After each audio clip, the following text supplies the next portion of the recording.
You can hear the latest on these 87-year-old stories as well as more national and says international she news drove coming up on around World looking for Report tests at while she 8. was sick, but she A couldn't find community any. garden The program Saskatoon in a senior remote eventually Manitoba went to First an Nation emergency clinic is growing where in more tests ways than confirmed one. she was It COVID has been running positive. for the past You don't have 8 the years energy in the to fly-in go and community check of all Poplar the River different First places. Nation. Even Kelly the thought of having Hindmarch to runs the garden drive with his somewhere 24-year-old was son really Julius. They difficult, also and help it take was care of more than impossible 30 because home the COVID gardens really in hit people's me hard. yards. It was Julius far says worse it's than helping the to first sow the time. seeds of Some pharmacists say sustainability inquiries amid concerns over climate change and high food prices. I would think it's probably pretty good if younger generations get involved in gardening because of climate change and global change around the world right now. The garden is being expanded from 1 acre to 3 acres. 2 new greenhouses are also being planned. A federal subsidy helps to keep costs down for the fresh food sold at the Northern store, but the garden gives people another option. You can read more about this story on our website this morning. You can also find more Manitoba news there. Just head to cbc.ca/Manitoba. All right, thanks very much. You're welcome. Heather Wells from your CBC Winnipeg local news desk. At 35 minutes after 7 o'clock, I'm Faith Fundal in for Marcy Marcusa. Abby Adiemi, following the forecast and the current conditions. Hello. Yes, the temperatures are cool across the province. We are at 1 in the northern region and then 2 degrees here in Winnipeg. I'll tell you, dress warmly, though we're going to warm up later. It's currently 2 degrees. We're seeing clear skies, the sun making its appearance. It's going to be a sunny morning. And then we'll see a transition to a mix of sun and clouds with breezy conditions from the south later. We warm up to a high of 17, but it's going to feel chilly this morning. And then for tonight, we'll see partly cloudy conditions as we drop to 12 degrees. Heading west to Brandon now, it is clear at -5, but that will turn to a mix of sun and clouds later as you approach the mid-morning period. You'll get to a high of 19, and then tonight it's going to be breezy and you deep to 11. Moving north to Thompson, where it's 1 and cloudy. We're also expecting a mix of sunny conditions and clouds there. You only get to a high of 6 and temperatures fall to 2 degrees tonight. Churchill is sitting at 1, mostly cloudy at this time. There is a slight chance of flurries this morning, but that will turn to a mix of sun and clouds later. You warm up to 3 degrees, and then tonight you dip to -4. Dauphin sitting at -1 at this time. Clear skies, the sun also making its appearance. It's going to be a mix of sun and clouds later in the day. You're going to warm up to 17 degrees, and then tonight you dip to 11. Gimli at -4. Sun also making its appearance for that part of the province. The forecast for the Interlake region calls for, more of sunny weather this morning, then a transition to a mix of sun and clouds. We should see a high of 17 for folks in Gimli today, and then for tonight to deep to 11. Steinbach sitting at 0. You should see lots of sunshine. That's what I see in the forecast for you today. That will change to a mix of sun and clouds later in the day. The highs would be around 19, and then for tonight, partly cloudy and 11 degrees you deep to. Finally, for Morris, it's 0 at this time. For the Pembina Valley region, you should be seeing sunny weather this morning. That transitions to a mix of sun and clouds, and then you warm up to 19. Tonight, you drop to 11. At the airport, it's currently -3 and mainly clear. And while in downtown Winnipeg, it is 2 degrees, and we start the day with some sunshine, and then a transition to a mix of sun and clouds, heading to a high of 17. All right, thanks very much. Thank you. Corey Funk, following the commute. Good morning. Good morning. Shout out to all the parents who now have to convince their toddlers to wear mitts and toques. Oh, right. Oh, That's man. the transition time. Oh, man. It's like putting a mitts on a adorable tiny little alligator. Wild. Yeah. Anyways, it's otherwise, though, in terms of things that are easy out there, so far the commute is pretty straightforward. Haven't heard of any major issues out there. But if you do see something going on, if you're walking, biking, driving, give me a call on the CBC commuter line. Or if you want to complain about putting mitts on your toddler, happy to hear it. 204-788-3093. All right, thanks very much. Thank you. Corey Funk, our studio director here on the program. I'm Faith Fundal. Kevin Nipitebo is our streaming producer. Hello to the folks also watching us on our CBC Manitoba YouTube stream. We're just about 21 minutes before 8 o'clock. There's lots of ways to check yourself for cancer. You can check for lumps, get a mammogram or a blood test. But there's a clinic here in Manitoba that helps you learn how likely it is that you'll get cancer. It is called the Hereditary Cancer Clinic. Kim Surfass is a genetic counselor at the clinic. Dr. Bernie Choddiker is a professor at the Max Rady College of Medicine. He's also the Pediatrics and Child Health Medical Director of the Department of Medical Genetics and Metabolism. Good morning to both of you. Good morning. Dr. Choddiker, let's start for you. How important of a role do our genes play in figuring out our likelihood of developing cancer? So most cancers are not inherited. Age is the major risk factor for cancer. Environmental factors like smoking play a role as well. A minority of cancers are inherited. Maybe 5% are due to what we call an inherited cancer syndrome. So it is important, but it is not the most important factor. Right, and but for it being hereditary, why is that something that's a focus of this particular clinic? Well, we're in the program of genetics metabolism, so we deal with genetic diseases. So our role in the cancer world or in the other aspects of our practice, whether it's general genetics or other things, is to deal with genetic diseases. We're the specialists that try and determine whether this is a strongly inherited condition or not. The other aspects are important, but that's not what we deal with. So, Kim, when you think of some of the reasons why people are referred to your clinic, what sorts of things come up? Many people are referred to our clinic because they have a personal or family history of cancer. Ages are usually young age of onset. They may have more than one breast cancer or more than breast. They may also have ovarian cancer.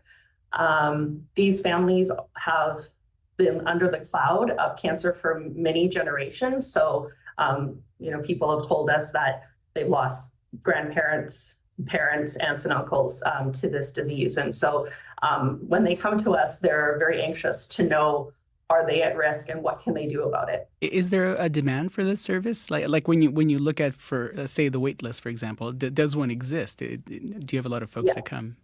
There's definitely a wait list. We're much better now than we were years ago. Certainly, there is a big demand for people thinking that genetic testing is going to be their answer. But it really is, as Dr. Chodakar said, only 5 to 10% of individuals will have an inherited form of breast cancer.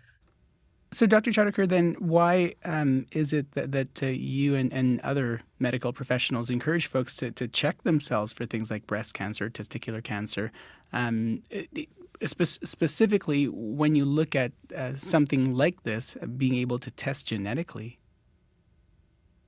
So, even without an inherited predisposition, people are at risk for cancer. Age, again, as I said, is the major risk factor. So breast cancer overall is a common cancer, and that's why it's warranted to screen even if you don't have a positive family history. If you have a significant family history, then the family may qualify for genetic testing, would put you at an even higher risk. And whereas the standard recommendations may have been to start breast cancer screening at age 50, or now a movement to start earlier, if you have a strong family history and are gene positive, we may start screening at 25. We may suggest more aggressive management. So some people who are gene positive may have a prophylactic surgery, a prophylactic mastectomy. Right, so you do it ahead of time. You do it ahead of time to make sure that's right, before they've developed cancer. So we're trying to identify the people who are at much higher risk than the average population. The average population should have screening because they account for the majority of cancers, but their individual risk is lower. Right, and you're right. There is one thing none of us can get away with is age. We're all getting older, as even as we talk right now, right? Kim, what happens if someone is screened by the service and the results say they have a genetic marker that indicates they have moderate or a higher likelihood of developing certain kinds of cancers? So we used to screen just for BRCA1 or BRCA2. Those are the two most common genes that are associated with an increased risk of breast and ovarian cancer. Over the last several years, with the changes in technology, we have been adding genes to that, other high-risk genes and now moderate genes, ATM and CHEK2. So depending on what gene they have, there are specific recommendations that are made. So as Dr. Chodakar said, it may be involved in early screening protocol. So mammograms, MRIs is another thing. For younger women, we've talked about breast density. As we're younger, our breasts are much more dense than when we age. And so mammograms may not be the appropriate screening tool for a young 25-year-old. So recommending starting with MRIs at age 25, adding mammograms at age 30. I imagine whether or not someone, whether or not the results show moderate or high likelihood of certain types of cancers, I imagine that there is an impact and a reaction from patients. What sorts of things do you see from them? Totally, yeah. I think some people are relieved in that now we have an explanation of why this is happening to our family. We now know that I have that power to be in control versus waiting for cancer to happen. And I think people that are given a gene mutation status that is positive are perhaps treated differently than, say, someone who is concerned about cancer but has no family history, for instance. Dr. Tredeker, if we were to have this conversation, I don't know, 30 years ago, would you, you and even Kim, you say, yeah, this is totally what we'd be doing 20 years from now or 30 years from now? What do you think your younger version of yourselves would say, Dr. Tredeker? Well, over the years, the field of genetics has expanded, greatly. So we had limited tests that were available years ago. We've had BRCA1 and BRCA2 available, I think, at least 20 years, probably more. But yeah, it's hard to imagine the testing that would be available in the future. And even now, I'm struggling to keep up with the new technologies that are available to test for cancer and other syndromes. So it's an amazing area to work in, but I can't necessarily predict the future. Dr. Tredeker, what does the data say about what kind of impact a clinic like this and this kind of tech? I'm saying the word tech, but that might not be the right word. But this kind of developments, what impact does it have on our healthcare system as a whole? Well, I think we can look at it in different ways. There's the implication of what it has for the patient. So as Kim said, some patients live with the fear that they're going to get cancer at a very early age. Part of many of the families that we see, we can reassure them that their risk goes back to the general population risk. They can still get cancer, but they aren't at the high risk like other family members. So for a lot of families or individuals, we can find or provide some reassurance. That can also put savings on other aspects of the healthcare system. They no longer need to get mammograms, starting at age 25. They go back into the regular pool. So that can have savings, or whether it's colonoscopies or what other interventions. From the other side of the coin, those that we do find carry a specific gene mutation, we are able to put in screening methods, whether it's mammograms, colonoscopies, or whatever, at an earlier stage. Some women or some individual will choose prophylactic surgery. So while there's an initial outlay of cost, a significant percentage of them would have gone on to have cancer, which would either result in a bad outcome or multiple treatments, which have their own costs for the healthcare system. So I think, yes, we are improving things for the individual patient and in many ways reducing downstream costs. Dr. Tredeker and Kim, thank you for making space to talk about this, and it's nice to chat with both of you. Take good care. You too. Bye-bye. On the topics that matter, your voice should be heard. I'm really concerned. And I'm not really happy about that. Radio Noon is where you can voice your take. I'm Janet Stewart. From 12:30 to 1 p.m., Radio Noon opens the phone lines on one important topic. It just brings everyone together. Radio Noon's call-in segment, 204-780-0893. We want to hear from you, weekdays on CBC. 12 minutes before 8 o'clock here on CBC Radio 1, I'm Faith Fundal. According to the online restaurant reservation company Open Table, many people are dining out by themselves. So what about you? Is this a pleasure or a punishment to be avoided? The CBC's Jane Teststar asks diners for their thoughts on solo dining at a popular lunch spot. Would you ever just take yourself out for a meal? Yes, all the time. Just if I don't feel like cooking at home myself, and restaurant food's better than what I can make. So like if I travel a lot for work or whatever, and then I'm out on my own anyway, so it doesn't feel any different when I'm at home. Yeah. Yes, absolutely.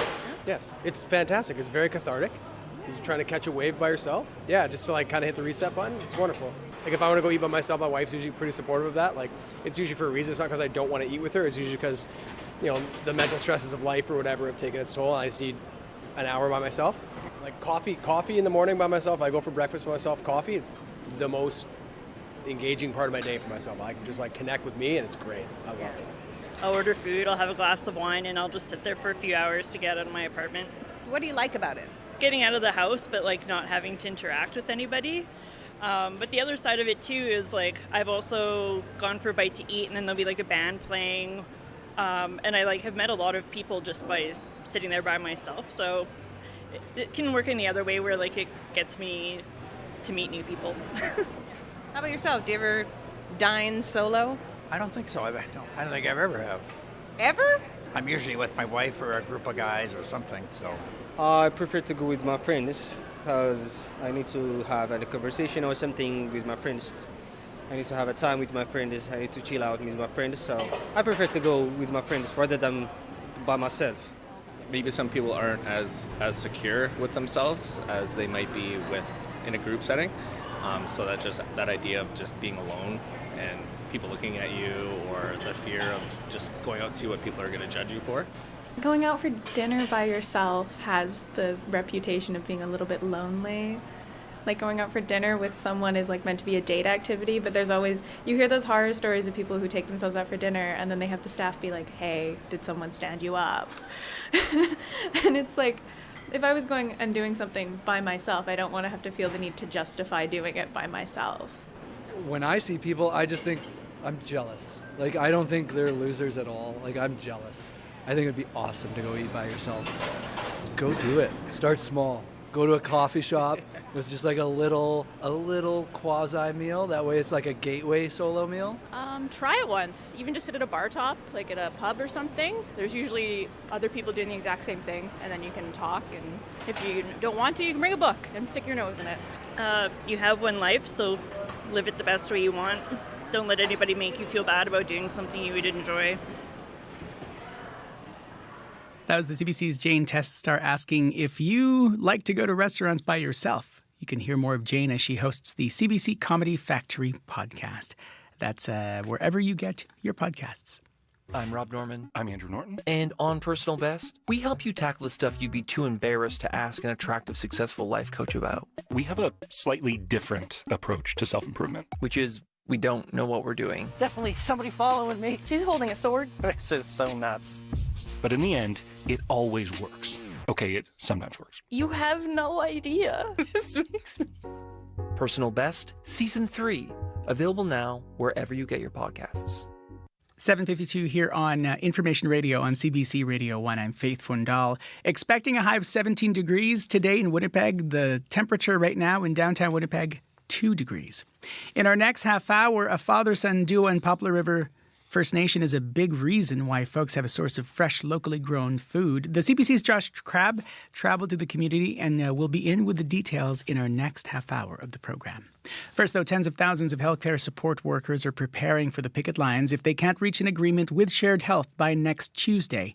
That means Manitobans who rely on home care should be prepared for delays or possible cancellations. The Manitoba government and General Employees Union says both sides have yet to reach a deal after the last offer was refused in a union vote. Jerry Douglas is a senior who relies on home care. She worries about how a strike could impact her. She spoke with the CBC's Mike Arsenault. How often do you access home care?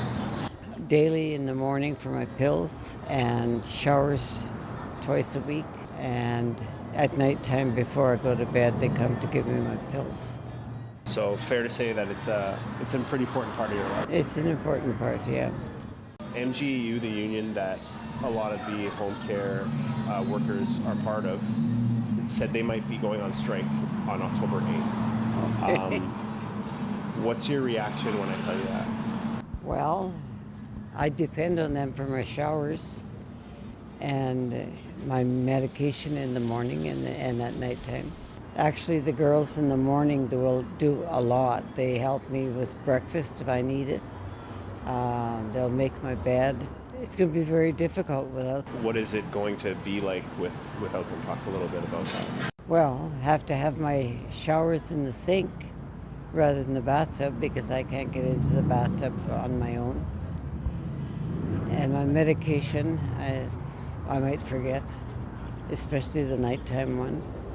The morning one I take a fairly large amount of pills, so if they fall on the floor, I can't see. So therefore they're there, and that's it. I have macular degeneration. I'm legally blind. I also have someone that comes with housekeeping and laundry once every 2 weeks, and of course that's going to be a problem also. It's a big deal. It's a big deal. I do have children, but they work, and the one that looks after me has his own company, so he's working long hours as it is, and it'll be very difficult. So you do have some family supports, but they have their own responsibilities as well. Of course, they've got their own responsibilities in their own life, and they're just not always available. If I fall, I can't get myself up, so therefore I have to call 911. And just all of these things. I'm on kidney dialysis 3 times a week, 4 hours each time. But handy transit gets me there and back, but that makes for a long day. And between home care and handy transit, they're a valuable part of our life. This is a 55-plus building, so therefore you got a lot of seniors. We actually have a lady in here who's 100 years old, and we have several 90-year-olds. We have numerous people that are getting home care. What would your hope be, or what would your message be to... I don't want them to go on strike, obviously. Yeah. I understand that everybody wants to make more money, or whatever the reasons are behind it, I don't know. But we need to be looked after too. We've spent, I'm 84 years old, we're 83. We worked all our life, and this is a service that's extremely important to us. That was the CBC's Mike Arsenault speaking with a local senior, Jerry Douglas. If healthcare support workers walk off the job next week, it will be the second largest strike in Manitoba's history. Shared Health says in the event of a strike, essential service agreements will be put in place so that vital services and priority home care are disrupted as little as possible. We're at 3 minutes before 8 o'clock here on CBC Radio 1. Let's head to your CBC Winnipeg local news desk. Heather Wells joining us now. Good morning. Good morning. Well, for the first time, a summit is being held to tackle growing retail theft and safety problems. More than 400 people are at RBC Convention Centre right now. Among those there, the Premier, provincial cabinet ministers, police, the prosecution's branch, security teams and business people. The Retail Secure Summit is what it's called, and it is being hosted by the Retail Council of Canada. We'll hear more about it. And sowing seeds for a more sustainable future. A community garden program in a remote First Nation in eastern Manitoba has been running for the past 8 years. And we're going to take you to Poplar River First Nation. Our next local news coming up at 8:30. All right, looking forward to it. Thanks very much. Thank you. It's Heather Wells from your CBC Winnipeg local news desk. You can catch us in Alana Cole and Darren Bernhardt also there. I'm Faith Fundal in for Marcy Marcusa. Lots to come in our next half hour. If you're trying to figure out what to wear today, it is going to be it's cool. Right now, expecting a high of 17 degrees, becoming a mix of sun and cloud after sunny conditions this morning, with the wind becoming south at 20 kilometers an hour by the afternoon. Stay tuned, lots to come in our next half hour. We'll hear more from show technician Abby Adiyemi and Corey Funk on the commute. If you see issues as well, 204-788-3093. Kevin Nipatebo is our streaming producer.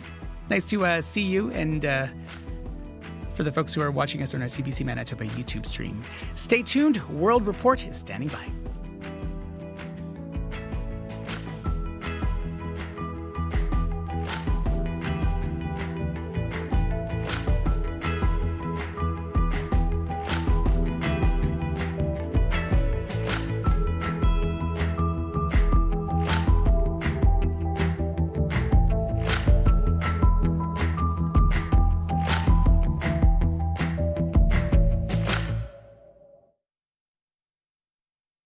Today on Q with Tom Power. When Kelsey Grammer walks down the street, he gets a lot of folks yelling out, "Hey, Frasier," but he gets it. The success of that show made Kelsey and his character almost synonymous. Kelsey will tell you how close he got to his character Frasier Crane and finding a new family with his castmates. For the first time in my life, I can say that Frasier Crane wants for nothing. That's coming up on Q, followed by Commotion with Elamine Abdel Mahmoud on CBC Radio 1, the CBC Listen app, and everywhere you get your podcasts.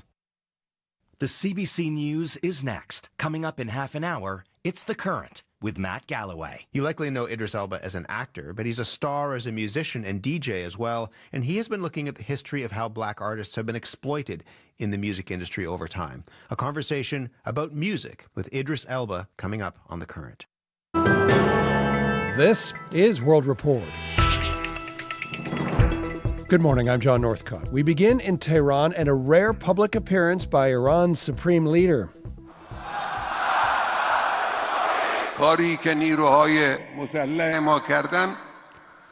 With crowds chanting death to Israel, Ayatollah Ali Khamenei held Friday prayers this morning. This, as his country inches closer to all-out war with the Jewish state. Khamenei says that Muslim nations have one common enemy, calling on the faithful across the region to join in the fight. He says the attacks on October 7th were legitimate, as were, he says, Iran's attack on Israel. Meanwhile, in Lebanon, there's rubble on the ground and thick black smoke in the sky over Beirut. More Israeli airstrikes hit the city suburbs overnight. The IDF says it was targeting Hezbollah's intelligence headquarters. In nearby communities, residents say they had a sleepless night. The strikes were very heavy. One strike came close to Beirut's international airport, and Israel's military also targeted an area near Lebanon's border crossing with Syria. Lebanon's transport minister says that the strike cut off a road being used by thousands of people to flee the bombardments. Yesterday, the IDF accused Hezbollah of smuggling weapons into Lebanon via that crossing. Canada is chartering flights to Lebanon to bring stranded citizens to safety, but those planes are leaving Beirut with hundreds of empty seats. Foreign Affairs Minister Melanie Joly gave reporters an update yesterday at the Francophonie Summit. And the CBC's Rafi Bouchikanian was there. He joins me now from Paris. Rafi, what did Joly have to say? John, the Foreign Affairs Minister is urging Canadians to get out to Rafik Hariri International Airport. The government began booking seats on commercial flights so that some of the 45,000 Lebanese Canadians, permanent residents, and immediate family members can leave. More than 650 seats booked on flights on Thursday, 900 over the next few days. But Melanie Joly says there has been very little uptick. At this point, not all seats are all taken by Canadians. So please, as things are becoming more dangerous across Lebanon, including in Beirut, please take that seat. Rafi, Lebanon is participating in this summit. How is that affecting the agenda? Well, it is taking up a big part of the conversation. Because of the fighting in Lebanon, it has not sent its top officials here. The Prime Minister and Foreign Minister are not in France. But Joly is expected to meet Lebanon's Information Minister while she's here and met her French counterpart this morning. Both Canada and France are among the countries still hoping for a ceasefire between Israel and the militant group Hezbollah. John? CBC's Rafi Bouchikanian in Paris. Thanks, Rafi. You're welcome. Canadian officials are reconsidering how and where to store highly classified data. Up to now, data related to defense, national security, and intelligence is kept on physical servers. But as allies such as the US, the UK, and Australia take a different approach, Canada may need to follow suit. Murray Brewster explains.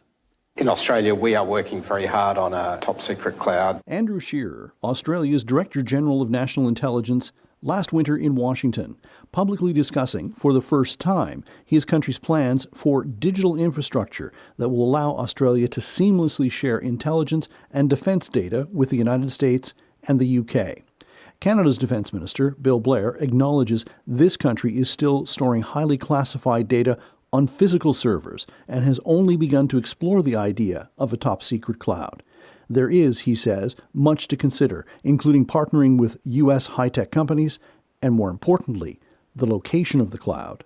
I don't want Canada's most sensitive data stored in another country. From the military perspective, there is urgency to resolving this.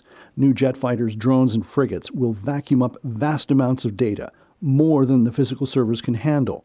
Murray Brewster, CBC News, Ottawa.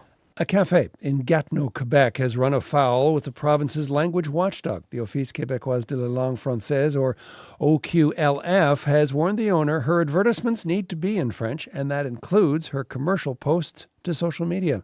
Campbell McDermott has the details. I find it kind of revolting at the idea that our government can make us comply for social media. Gabrielle Sexton owns the Petite Gamine Cafe in Gatineau. For 9 years, she says she has posted in English on her business Instagram, until this week when the OQLF wrote to say it had received a complaint. In Quebec, public signs and commercial advertising must generally be in French, though other languages can be used alongside. In the warning, the OQLF said Petite Gamine should start posting in French on Instagram, or face consequences. Sexton says this is unfair. Her cafe serves customers in French, its signage is in French, and its Facebook account is in French. She says she posts in English on Instagram because 90% of the cafe's followers there are Anglophone. There's going to be several steps we're going to do to fight this, but I'm especially my business is on the border with Ottawa. A lot of our customers are Anglophone. While Sexton plans to fight back, lawyer Alan Mendelson says this could be ill-advised. Whether I would advise a client to just ignore a letter from the Office Québécois de la Langue Française if they are in Quebec, I would not necessarily do that. So it's definitely a difficult situation. In a French-language statement to CBC, the OQLF said that in cases where companies refuse to comply with the law, complaints can be referred to the prosecutor's office. This is not the case with this cafe, they added.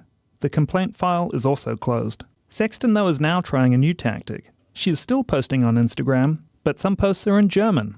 Campbell McDermott, CBC News, Ottawa.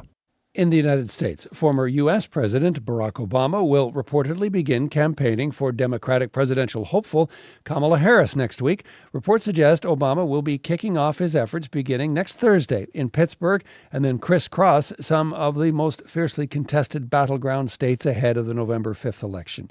He is not the only political heavyweight to throw his support behind Harris.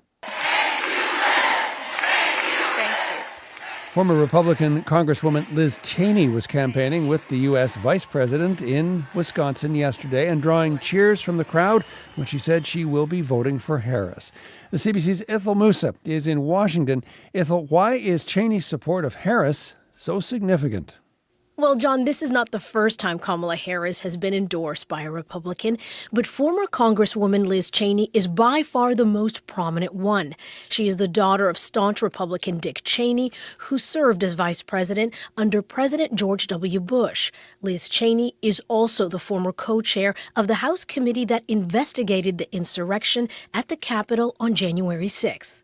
Donald Trump was willing to sacrifice our Capitol to allow law enforcement officers to be beaten and brutalized in his name and to violate the law and the Constitution in order to seize power for himself. I don't care if you are a Democrat or a Republican or an independent. That is depravity. So, Ithel, in campaigning with Cheney, it appears Harris is trying to appeal to Republican voters. What more can you tell us about that? That's right. Harris is hoping to clinch swing states, and wooing anti-Trump Republican voters could help make that happen. During this campaign, Harris has spoken more openly about issues that matter to American conservatives, like gun ownership and immigration. Although she supports gun control measures, she admits to being a gun owner, which could appeal to those living in rural communities, where gun ownership is more common. Immigration is also a top issue for Republican voters. Harris is calling for more punitive measures for people crossing the border illegally, and her visit last week was meant to show that she supports border security. CBC's Ithel Musa in Washington. Thanks, Ithel. You're welcome. And finally. Hi, I'm Bruce Springsteen. Friends, fans, and the press have asked me who I'm supporting in this most important of elections. The Boss, the latest musician going public with his endorsement of a U.S. presidential candidate. Bruce Springsteen says he supports Kamala Harris for president. He says he's doing it during what he describes as the most divisive moment in history for the U.S. since the Civil War. And he had these words about the Republican presidential candidate. Donald Trump is the most dangerous candidate for president in my lifetime. Springsteen says Trump does not understand what it means to be deeply American. He joins the ranks of Taylor Swift, Billie Eilish, Stevie Nicks, and Cardi B. Many more coming forward with their support of Kamala Harris. On the other side of the aisle, Kanye West, Jason Aldean, and Kid Rock have supported Donald Trump's bid for the presidency.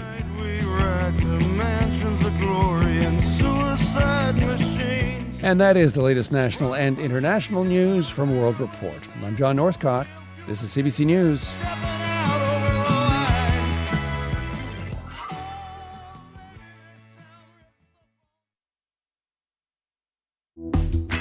Malagang Biernes, happy Friday, Manitoba. Faith Fundal here in Studio 15 at Portage and Spence, 2 degrees at the Forks, expecting a high of 17. This is Information Radio on CBC Radio 1. Our streaming producer, Kevin Nipatebo, is here with us. Show technician, Abby Adeyemi, director, Corey Funk. We'll have more to come in this half hour. A community garden program in a remote First Nation is helping sow the seeds of sustainability amid concerns over climate change and high food prices. The CBC's Josh Crabb went to Poplar River First Nation, and he's going to be here in studio with the details of that coming up here on Information Radio on CBC Radio 1, 89.3 FM, 990 AM, everywhere on the CBC Listen app, and of course streaming on YouTube. Stay tuned.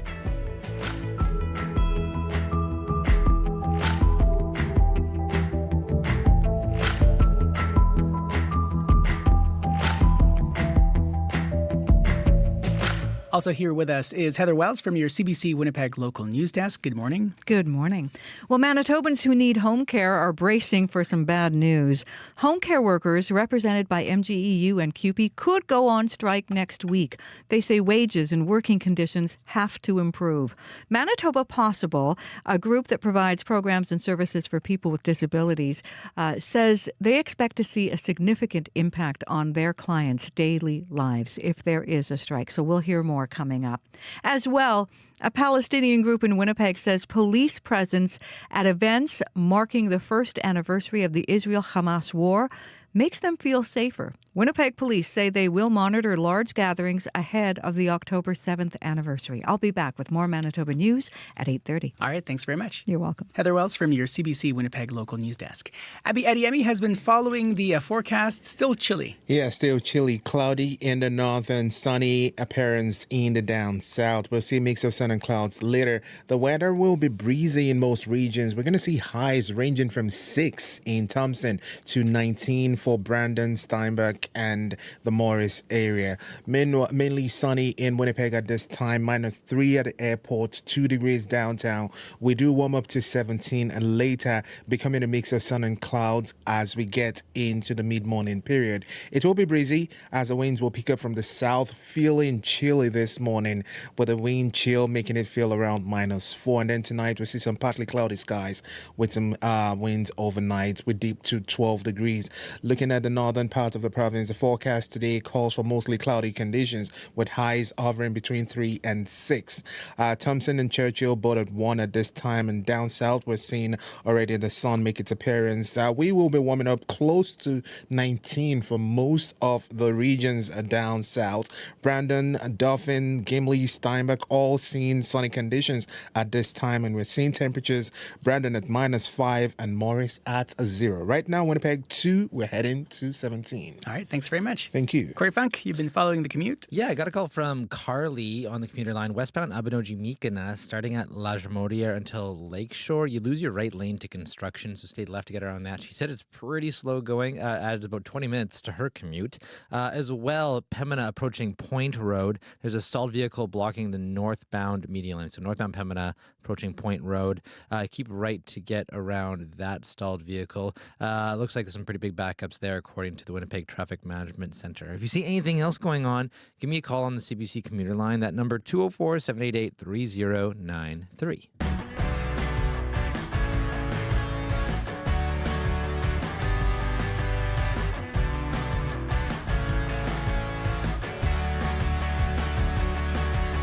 "14 minutes after 8 o'clock here on CBC Radio 1. I'm Faith Fundal. Poplar River First Nation is a remote community on the northeast side of Lake Winnipeg, a fly-in community, meaning people rely on shipments of critical supplies by boat, plane, and winter road. There is a subsidy to keep the costs of fresh food down. The community is trying to become more sustainable by growing its own food. The CBC's Josh Crabb traveled to Poplar River as part of our CBC Manitoba's Communities in Focus initiative last week. It's where he met a father and son working hard to keep the gardens growing. Josh joins us in studio to tell us more about that. Good morning, Josh. Good morning, Faith. What can you tell us about this program? Well, it's a community garden program run by the First Nation, and it's been running for the past 8 years. Right now, there's one 1-acre community garden in Poplar River. We visited it. It's fenced off to keep wildlife out. While much of the produce had been harvested before we got there, we did see rows and rows of vegetables, carrots, green beans. There was corn that had already been picked. There was also a pumpkin patch. In addition to that garden, there are also more than 30 home gardens in people's yards. We went to one yard where the homeowners were even growing grapes. That was neat to see. So we had a little taste and they were delicious. All these gardens, the ones in people's yards and the community garden, are taken care of by Kelly Hindmarch, who recently recruited his 24-year-old son, Julius, to help him keep the gardens running. Kelly says it's special to pass the skills on to his son because it was Kelly's father who taught him how to garden.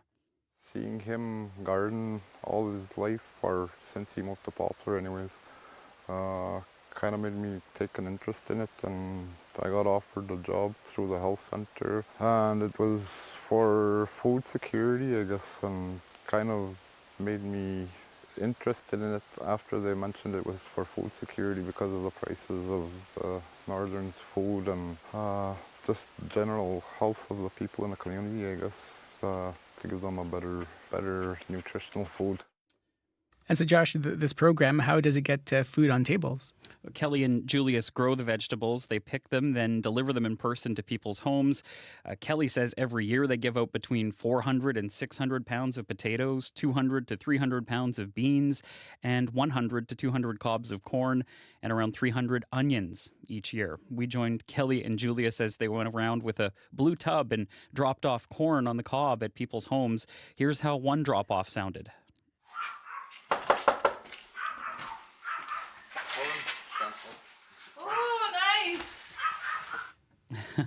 So that was them dropping off the corn. Julius says they're often greeted with smiles and excitement when they make those drop-offs. That must feel so good whenever you get that kind of response. This program, Josh, why is it so important to the community? I asked Kelly's son Julius about that. He's just 24 and started gardening with his dad around 5 years ago.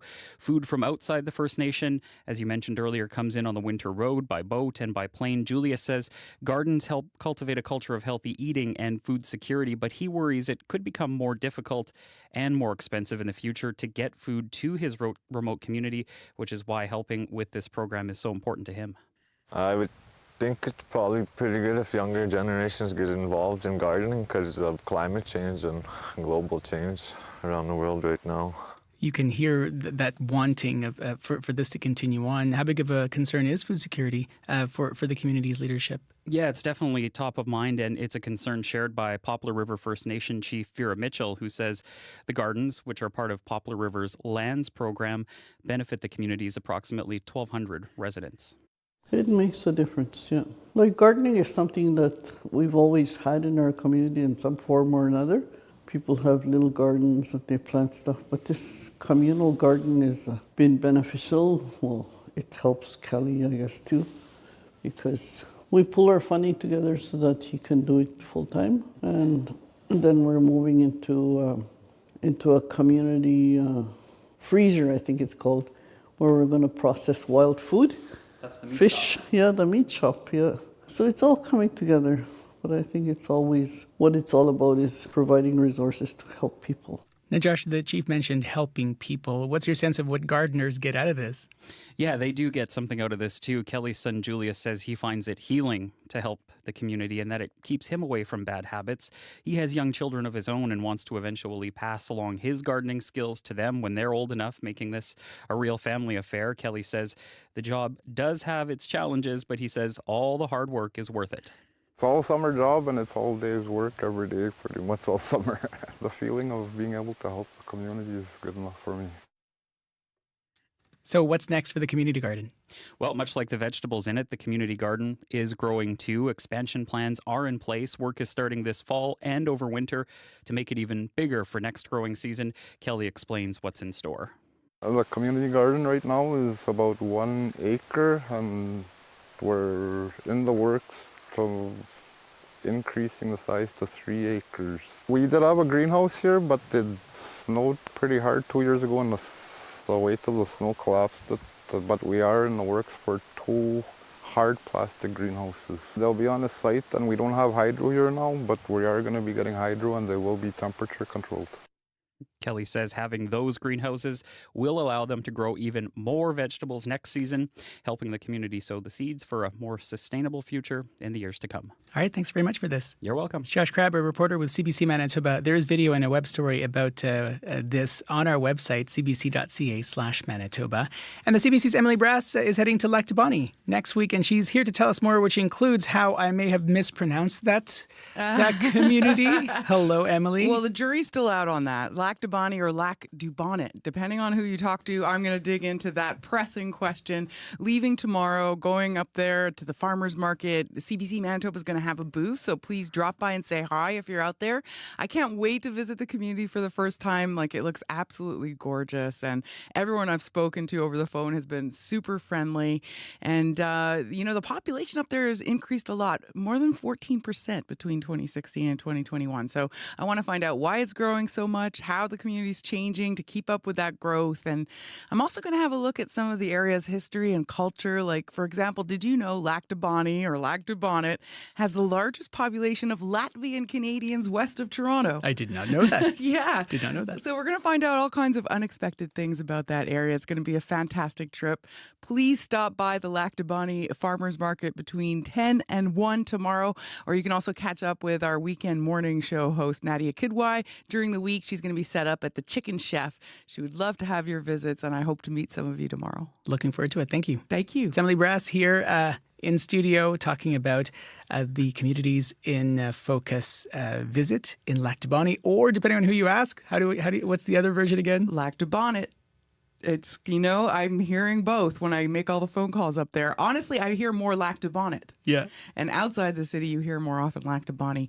We're going to get down to the bottom of that. We'll figure it out. Thanks very much. Thanks. We carry a world of information in our pockets because we want to know. Breaking news that shapes our world. Staying on top of stories around the globe. And connected close to home. It's news you can trust. Delivered when you want and where you want on Canada's news app. Now with CBC Radio 1, local and live. Download the CBC News app for free. We're at 22 minutes after 8 o'clock here on CBC Radio 1. I'm Faith Fundal. It's been 25 years since Winnipeg's Chantal Kreviazuk released her iconic album Color, Moving and Still. Today, she's releasing a newly remastered deluxe edition of that album. I spoke with her on Up to Speed last week. You can find that lovely chat. Just search for Up to Speed and you'll see our conversation with Chantal Kreviazuk. She is performing tomorrow night, Saturday night, at the Burton Cummings Theatre. Try not to sing along to this classic from that album, made famous in the movie Armageddon. Here is her cover of John Denver's Leaving on a Jet Plane.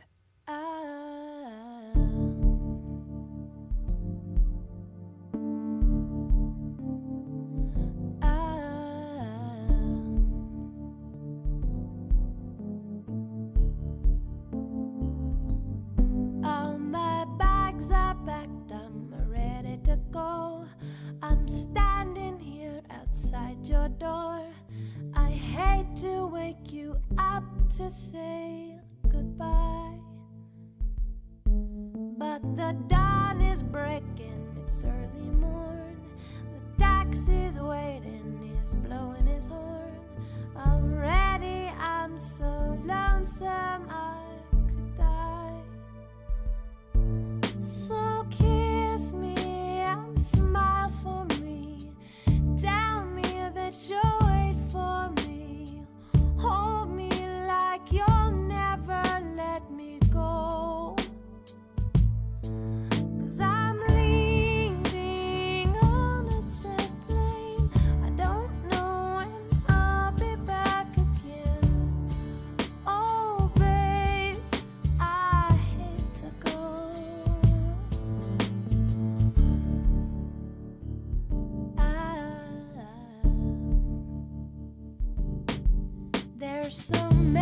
times I've let you down. So many times I've played around. I tell you now, they don't mean a thing. Every place I go, I think of you. Every song I sing for you. When I come back, I'll wear your wedding ring. So kiss me and smile for me. Tell me that you'll wait for me. Hold me like you'll never let me go. 'Cause I'm leaving on a jet plane. I don't know when I'll be back again. Oh, babe, I hate to go.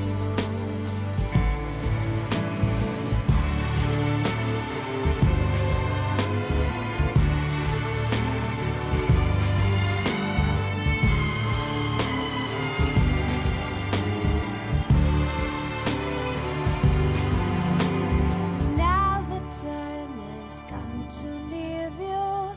One more time, oh, let me kiss you. And close your eyes and I'll be on my way.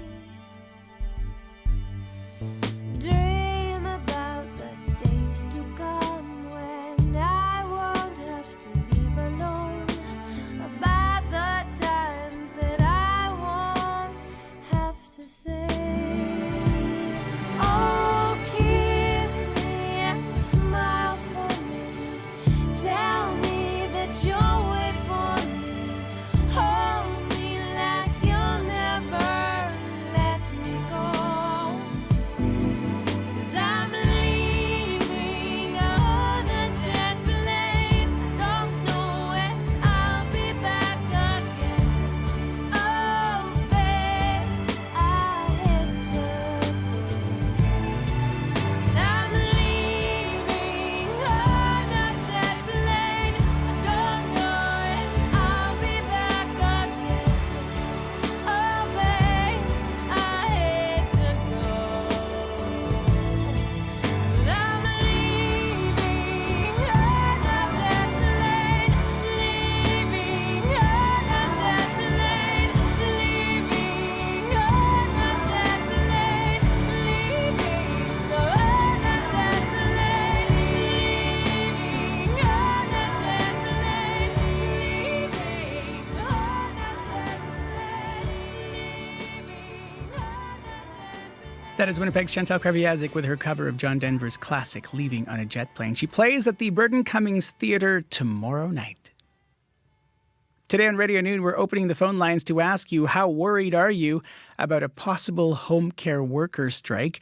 Home care clients have been told to prepare for possible service delays or cancellations as 25,000 healthcare support workers prepare for job action next week. You can tune in at 12:30 to share your thoughts, but you can also leave a message on the Radio Noon listener line, 204-788-3797, 204-788-3797, as we ask you today, how worried are you about a possible home care worker strike? The deadline for strike action or for when that's going to happen is next Tuesday if the unions do not reach a deal. It's a community built on industry, but there's a lot more to it than that. CBC's Communities in Focus is coming to Lac du Bonny, October 7th to the 11th. I'm Emily Brass, and Lac du Bonny, let's get to know each other. Share the stories of your community so CBC can share them with the province. CBC's Communities in Focus, Lac du Bonny, October 7th to the 11th. Visit cbc.ca/Manitoba/community for details. Coming up to 29 minutes after 8 o'clock here on CBC Radio 1. Corey Funk joining us now for an update on the commute. Hello. Hello. Yeah, westbound Abinogi-Meekina starting from La Jamodière until Lakeshore. Got a call from Carly to say that you lose your right lane to the construction. So keep left to get around that. She said it is really, really slow going. So if you can find another route, you may want to. She said it added about 20 minutes onto her commute. So look out for that. As well, Pembina, northbound Pembina approaching Point Road. There's a stalled vehicle blocking the median lane, so you want to keep right to get around that. Looks like some pretty big backups according to the Winnipeg Traffic Management Center X page. So look up for that. If you do see anything else going on, 204-788-3093. All right, thanks very much. Thank you. Corey Funk, our studio director here in the program. Abby Adiemi is our technician. He'll be back in our next half hour for more on your forecast. Kevin Nipatebo is our streaming producer. Hello to the folks watching us on our CBC Manitoba YouTube stream. Still to come, Matt Galloway speaks with actor Idris Elba, who added executive producer to his resume with the release of Paid in Full, The Battle for Black Music. The three-part CBC and BBC docuseries looks at the long history of exploitation of black artists in the music industry. Idris tells Matt what drew him to the project and what he hopes it achieves. That's coming up on The Current right here on CBC Radio 1 after Information Radio. First, though, your CBC Winnipeg News. This is CBC News. Good morning. I'm Heather Wells in Winnipeg. At 8:30, it's 2 degrees in downtown Winnipeg. It is sunny, and we are going to warm up. A high today of 17. Manitobans who depend on home care are bracing for a possible strike. 25,000 healthcare support workers represented by MGEU and CUPE could walk off the job next week. Jerry Douglas has macular degeneration, mobility issues, and needs dialysis 3 times a week. She relies on home care workers every day. I depend on them for my showers and my medication in the morning and at nighttime.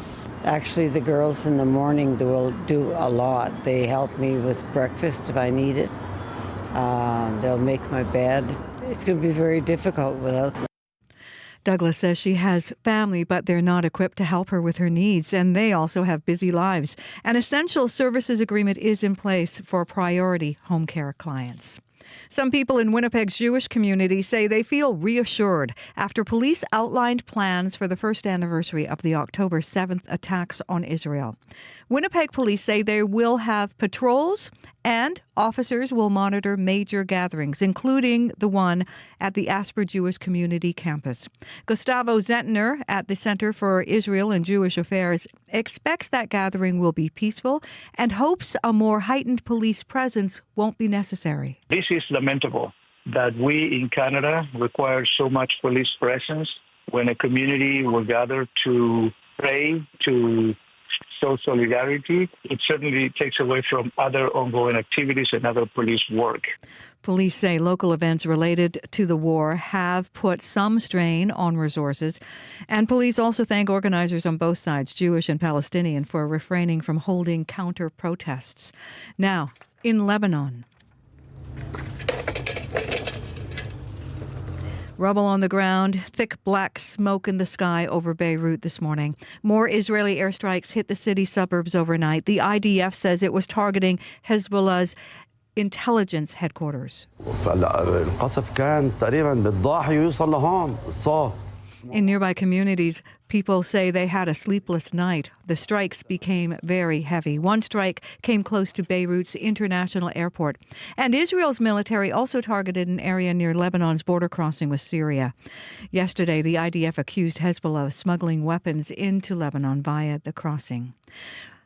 Back at home, politicians, police, security, social agencies, and business leaders all are meeting in Winnipeg to find a way to tackle retail safety. The Manitoba Retail Secure Summit is being held as a way to bring the different groups together to find ways to deal with the issue. John Graham at the Retail Council of Canada says businesses are on the front lines of a growing problem. There are a lot of incidents that occur that are more those safety-related. People coming in, maybe they're dealing with addiction or mental health issues, and just not a lot of experience for a lot of retailers on how to manage those types of incidents. And they're not really criminal and shouldn't necessarily be using police resources. This summer, the province launched an anti-theft initiative which put more police on the streets. Graham says this is the first summit of its kind, bringing all parties together to find long-term strategies. A community garden program in Poplar River First Nation is flourishing in more ways than one.